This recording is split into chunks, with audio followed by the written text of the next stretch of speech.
দেখেন, আমার মতে বেস্ট পসিবল এক্সাই কালকে ভিয়েতনামের বিপক্ষে বাংলাদেশের যেটা হতে পারে সেটা হচ্ছে, প্রথমেই যদি বলি, গোলকিপার মোট তিনজনকে বিবেচনায় রাখা হয়েছে, কিন্তু আমার পছন্দের জিকোকে সেই লিস্টে রাখেনি কাবরেরা অথবা টিম ম্যানেজমেন্ট।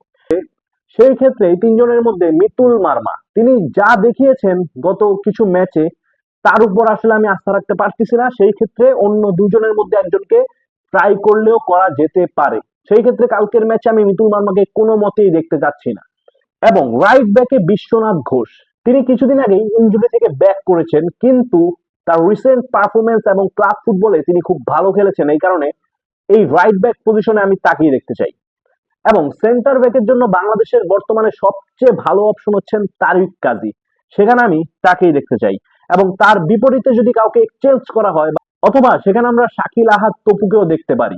এবং লেফট ব্যাকে অবশ্যই জায়ান আহমেদ। আমরা এখানে কোনো সিন্ডিকেটের মালকে আর দেখতে চাই না, অবশ্যই এখানে জায়ান আহমেদ। এবং মিডফিল্ডের কথা যদি বলি, বাংলাদেশের বর্তমানে সবচেয়ে শক্তির জায়গাটা যদি হয় সেটা হচ্ছে বাংলাদেশের মিডফিল্ড। সামিদ সোম বলেন, হামজা চৌধুরী বলেন, শেখ মোরসালিন বলেন, জামাল ভুঁইয়া বলেন, বাংলাদেশের মিডফিল্ড বর্তমানে পুরাই আগুন। এই চারজনকে যদি কাবরেরা ঠিকঠাক ভাবে ইউজ করতে পারে, তাহলে বাংলাদেশের পসিবিলিটি আছে এই ম্যাচটা জিতার। এবং ফরওয়ার্ডে ফার্স্ট অপশন হিসেবে দেখতেছি আমি ফাহমিদুলকে, এবং অথবা ফয়সাল আহমেদ ফাহিম। দেখেন, ফয়সাল আহমেদ ফাহিমের রিসেন্ট পারফরমেন্স, অর্থাৎ বিগত যে ম্যাচগুলো ইন্টারন্যাশনাল খেলছেন তিনি, সেখানে খুব একটা ভালো ছিল না, কিন্তু রিসেন্টলি তিনি যে ক্লাব ফুটবল খেলছেন সেখানে ভালো মোটামুটি পারফর্ম করেছেন। সেই ক্ষেত্রে সেই বিবেচনায় তাকেও এই পজিশনের জন্য বিবেচনা করা যেতে পারে।